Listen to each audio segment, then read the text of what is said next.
Chaque atome de votre corps, chaque étoile dans le ciel nocturne, chaque instant d'existence que vous avez connu, tout cela repose sur le fil du rasoir cosmique. Les scientifiques appellent cela la planéité. Pas aussi plate qu'une crêpe, mais parfaitement, incroyablement équilibrée dans son expansion. Si l'univers était légèrement décalé, d'une fraction de %, il se serait soit effondré en un point brûlant quelques instants après le Big Bang, soit déchiré avant que la première étoile ne puisse s'allumer. Nous vivons dans un univers qui a gagné la loterie cosmique ultime. Un univers si précisément réglé qu'il défie tous les pronostics. Mais comment a-t-il atteint cette perfection impossible, source de vie? Vous la voyez, n'est-ce pas? Cette perfection impossible. Notre univers ne se contente pas de s'étendre, il s'étend avec une précision à couper le souffle. On appelle cela la planéité. Mais oubliez la planéité de votre plan de travail. Il s'agit de la géométrie même de l'espace-temps, ce tissu colossal et invisible sur lequel chaque galaxie, chaque étoile, chaque atome joue sa danse cosmique. Imaginez l'univers comme un billard colossal et invisible, s'étendant à l'infini. Si ce billard était parfaitement horizontal, une bille lancée dessus se déplacerait en ligne droite pour toujours, ou du moins jusqu'à ce qu'elle heurte quelque chose. Voilà notre univers, fondamentalement plat. Aucune déformation inhérente, aucune courbure subtile, aucune courbe magistrale qui dicterait son destin ultime. Cette planéité signifie que l'univers possède précisément la quantité de masse et d'énergie nécessaires pour s'étendre à l'infini, mais à un rythme toujours décroissant, sans jamais s'effondrer complètement, sans jamais se déchirer complètement. C'est le point idéal. Mais que se passerait-il si ce billard cosmique n'était pas plat? Et s'il était courbé? Si sa courbure était positive, comme la surface d'une sphère géante en expansion, alors chaque ligne, chaque trajectoire finirait par se courber sur elle-même. Dans un tel univers, la gravité serait trop puissante. Elle agirait comme un aimant cosmique inéluctable, rassemblant toute matière, toute énergie, tout ensemble. L'expansion, née de la fureur initiale du Big Bang, ralentirait, s'arrêterait, puis s'inverserait violemment. Les galaxies se précipiteraient les unes vers les autres, les étoiles entreraient en collision. Et finalement, le cosmos tout entier s'effondrerait dans un brasier, un point unique et hurlant d'une densité infinie. Le Big Crunch. Un univers dévoré par sa propre gravité vorace, aboutissant à une mort ardente et pulvérisante, pour peut-être renaître, peut-être simplement disparaître à jamais. Imaginez maintenant l'horreur inverse, un cauchemar de désolation cosmique. Et si notre table cosmique avait une courbure négative, telle une vaste selle s'étirant à l'infini? L'espace lui-même s'étendrait alors trop rapidement, déchirant tout. Avec une densité trop faible, la gravité perdrait complètement son emprise. L'univers accélérerait inexorablement son expansion, éloignant les galaxies les unes des autres à des vitesses impossibles et toujours plus grandes.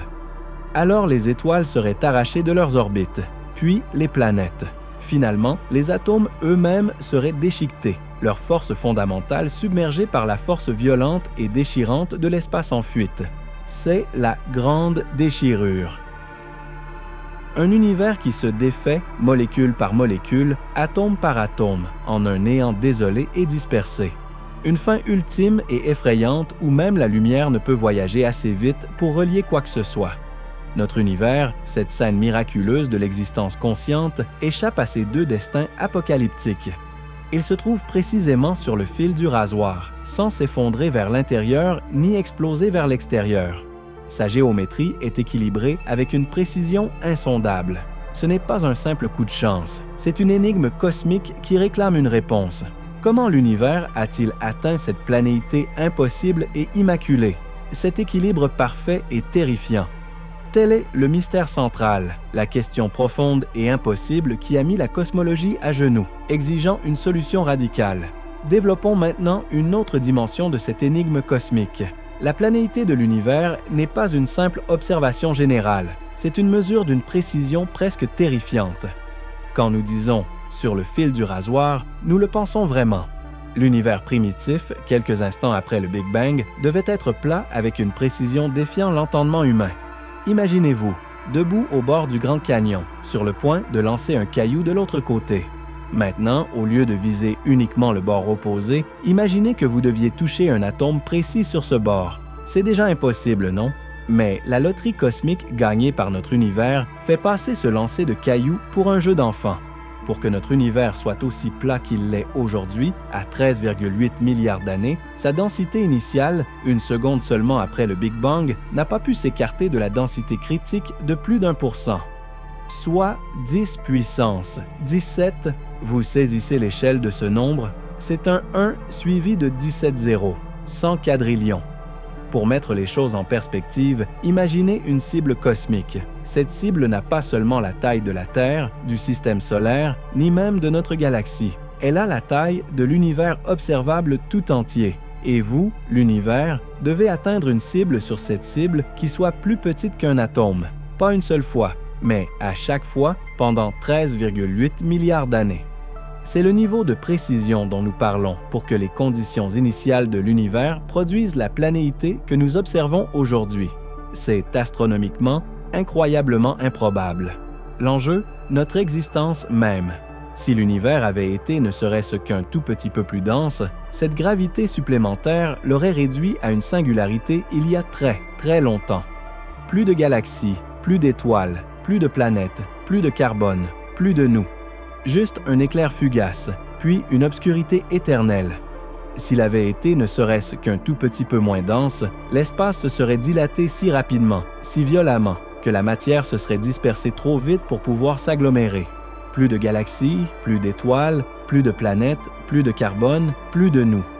Juste une soupe fine, froide et diffuse de particules fondamentales, à jamais isolée, à jamais seule. L'univers n'a pas eu de chance. Ce n'est pas un simple tirage au sort. C'est comme lancer une pièce de monnaie 100 quadrillions de fois et la voir retomber sur sa tranche à chaque fois. Cela exige une explication. Cela exige un mécanisme, un processus cosmique qui forcerait l'univers à atteindre cet équilibre impossiblement parfait, propice à la vie. L'alternative est d'accepter que nous sommes le produit d'un miracle cosmique si improbable qu'il frise l'absurde. Ce problème, le problème de la planéité, était une plaie béante au cœur du modèle standard du Big Bang. C'était un point d'interrogation géant et criant qui menaçait de défaire tout ce que nous pensions savoir sur la naissance de l'univers. Comment quelque chose d'aussi improbable a-t-il pu devenir notre réalité cosmique? C'est une question qui a tenu les cosmologistes éveillés la nuit, hantant leurs équations, les mettant au défi de trouver une solution. Si vous trouvez ce voyage vers l'impossible aussi hallucinant que moi, cliquez sur « J'aime » et abonnez-vous à la chaîne. Ne manquez pas notre prochaine plongée dans les abysses cosmiques. Le problème de la planéité, cette monstrueuse anomalie statistique, n'était qu'une des 3 questions profondes et impossibles qui ont mis la cosmologie à genoux à la fin des années 1970. Le modèle standard du Big Bang, malgré toute sa puissance révolutionnaire, se heurtait à ces obstacles cosmiques. Il pouvait décrire ce qui s'était passé après le bang, mais pas pourquoi avec une précision aussi incroyable. C'était une théorie au bord du gouffre, implorant une intervention radicale. Puis, une rumeur a commencé à circuler dans les couloirs sacrés de la physique, une idée désespérée, presque hérétique, qui a surgi comme un coup de tonnerre cosmique, l'inflation cosmologique. Imaginez, nous sommes en 1979. Alan Guth, brillant et audacieux physicien théoricien de Stanford, se débat avec ses impossibilités cosmiques. Il tente de comprendre les premiers instants de l'univers, des instants si brefs et si violents que notre esprit s'en détourne. Il contemple des équations, repoussant les limites du concevable. Et puis, ça le frappe. Une révélation si audacieuse, si totalement contre-intuitive, qu'elle ressemble à un rêve fiévreux. Guth a suggéré que l'univers ne s'est pas simplement étendu à un rythme régulier et majestueux immédiatement après le Big Bang. Oh non! Il a suggéré qu'en une fraction infinitésimale de seconde, un simple clignement d'œil cosmique, une durée si courte qu'une nanoseconde paraît une éternité, l'univers a connu une poussée de croissance exponentielle et hyperaccélérée, une explosion de l'espace lui-même, bien plus puissante et rapide que l'explosion initiale du Big Bang. Voyons les choses ainsi. Le Big Bang lui-même a été l'étincelle initiale, l'explosion d'énergie et de matière.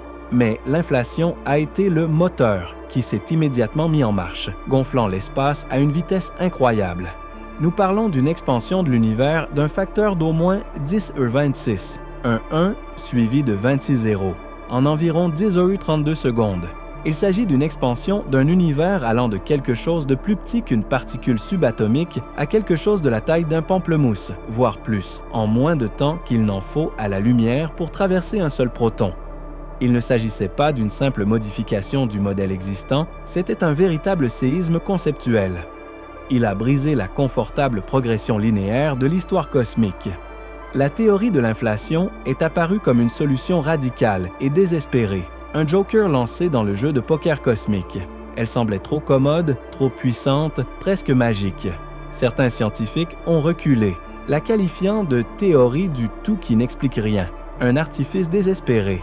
Mais l'intuition de Guth, nourrie par le désespoir et une profonde compréhension des champs quantiques, a révélé quelque chose de véritablement révolutionnaire. Il comprit que si une telle expansion exponentielle se produisait, elle résoudrait élégamment, presque inévitablement, non seulement le problème de la planéité, mais aussi les deux autres mystères insolubles qui minaient le modèle du Big Bang. L'inflation n'était pas une simple hypothèse, c'était une nécessité cosmique si nous voulions concilier nos observations avec les lois de la physique. Elle exigeait un univers qui, à ses débuts, se comportait d'une manière si étrange, si ahurissante qu'elle remodèlerait la trame même de la réalité, laissant derrière lui le cosmos parfaitement plat, parfaitement uniforme et parfaitement équilibré que nous habitons aujourd'hui. C'était le pari secret et désespéré de l'univers, et il s'est avéré payant au-delà de nos espérances les plus folles. Alors, comment cette théorie radicale, presque incroyable de l'inflation, opère-t-elle réellement? Comment une poussée de croissance fugace et hyper accélérée peut-elle gommer les rides de l'univers et le forcer à atteindre cette impossible planéité parfaite? Imaginez un instant un drap froissé et froissé. Il est plein de pics et de vallées, de plis et de froissements. Ce drap froissé représente l'univers primitif avant l'inflation, un chaos inégal, plein de bosses et de creux gravitationnels. Si vous gonfliez ce drap comme un ballon, en le dilatant légèrement, ses plis seraient toujours là, mais plus grands. C'est ce que donnerait le modèle standard du Big Bang, un univers en expansion, mais qui conserve ses imperfections initiales. C'est là que l'inflation intervient avec sa planche à repasser cosmique. Au lieu d'une expansion douce, imaginez que ce drap s'étire soudainement, violemment, de façon exponentielle. Pas juste un peu, mais un facteur 10^26. Que deviennent ces plis? Ils s'étirent. Et encore, jusqu'à être tellement tendus, si fins, qu'ils disparaissent. Toute courbure, bosse ou creux, aussi prononcé soit-il, s'aplatit au point de devenir méconnaissable. La feuille devient parfaitement lisse. C'est le mécanisme fondamental. L'inflation prend toute courbure initiale, tout léger écart par rapport à la planéité parfaite, et l'étire sur un volume d'espace si énorme que, de notre point de vue dans l'univers observable, il apparaît parfaitement plat. Imaginez une minuscule fourmi rampant à la surface d'un gigantesque ballon en expansion. Si le ballon se gonfle jusqu'à atteindre la taille d'une galaxie, la minuscule portion de surface de la fourmi apparaîtra parfaitement plate, même si elle est techniquement sur une sphère. Notre univers observable n'est qu'une minuscule parcelle d'un cosmos bien plus vaste, étiré à une échelle insondable par l'inflation. Cet incroyable étirement n'aplatit pas seulement l'espace-temps, il l'homogénéise. Ces bosses et creux chaotiques initiaux, les variations extrêmes de température qui existaient dans l'univers avant l'inflation, sont également lissées. C'est comme prendre une pâte grumeleuse et irrégulière et l'étaler avec un rouleau à pâtisserie cosmique géant jusqu'à ce qu'elle soit parfaitement uniforme.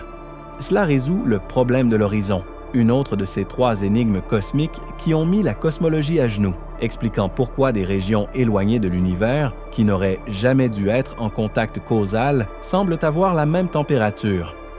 Elles étaient en contact avant que l'inflation ne les sépare violemment. Enfin, l'inflation offre une solution magnifique et élégante au problème des monopôles. Des particules exotiques de haute énergie appelées monopôles magnétiques, prédites par certaines théories de grande unification, auraient dû être abondantes dans l'univers primitif. Mais nous n'en avons jamais trouvé un seul. L'inflation résout ce problème en les diluant simplement. S'ils avaient existé, ils auraient été si dispersés dans l'univers en expansion exponentielle que la probabilité d'en détecter un dans notre zone observable devient pratiquement nulle. L'inflation, cette planche à repasser cosmique, est une solution puissante, élégante et d'une efficacité presque terrifiante. Elle transforme un univers criblé d'incohérences impossibles en le cosmos parfaitement plat, lisse et uniforme que nous habitons. Ce n'est pas une simple théorie, c'est l'acte audacieux et désespéré d'autocorrection de l'univers, assurant sa propre longévité et l'émergence éventuelle de tout ce qui nous est cher. C'est la raison de votre existence. Voilà, l'univers n'est pas tombé dans cette platitude impossible et vitale par hasard. Il n'a pas gagné à la loterie des probabilités absurdes. Au contraire, il semble qu'il l'ait mérité. En l'espace de quelques secondes, le cosmos a subi une expansion exponentielle furieuse, une planche à repasser cosmique qui a étiré chaque ride, chaque imperfection, chaque courbure terrifiante pour en faire un plan presque parfait. Ce n'est pas seulement une solution théorique astucieuse.